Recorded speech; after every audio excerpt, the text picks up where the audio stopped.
Quand je mets en avant l'architecture moderne en Algérie, certains viennent m'agresser. J'ai présenté une belle tour contemporaine construite en Algérie et on m'a reproché d'avoir dit qu'elle incarne l'identité algérienne avec élégance.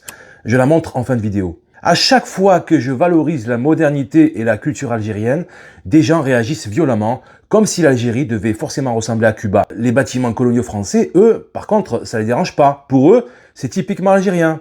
Ils sont incapables d'imaginer l'architecture autrement que par le prisme colonial.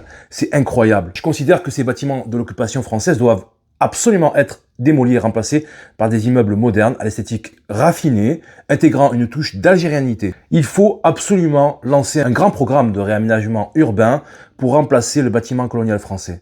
Prenons l'exemple de la tour AGB à El Biar, influencée par une architecture internationale contemporaine. Elle intègre des éléments algériens comme la disposition des fenêtres et cette sorte de moucharabier revisité, ce qui lui donne une impression d'identité algérienne. Sa structure et sa couleur s'intègrent parfaitement au paysage urbain. On m'a rétorqué que le bureau d'études est libanais, la construction portugaise et le financement koweïtien. Donc il n'y aurait rien d'algérien. N'importe quoi, c'est absolument n'importe quoi.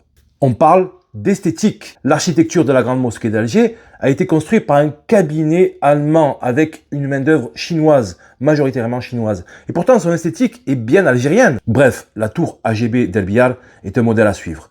Et on peut aller encore plus loin, visiter des projets plus grandioses, comme ceux réalisés dans les États de la péninsule arabique.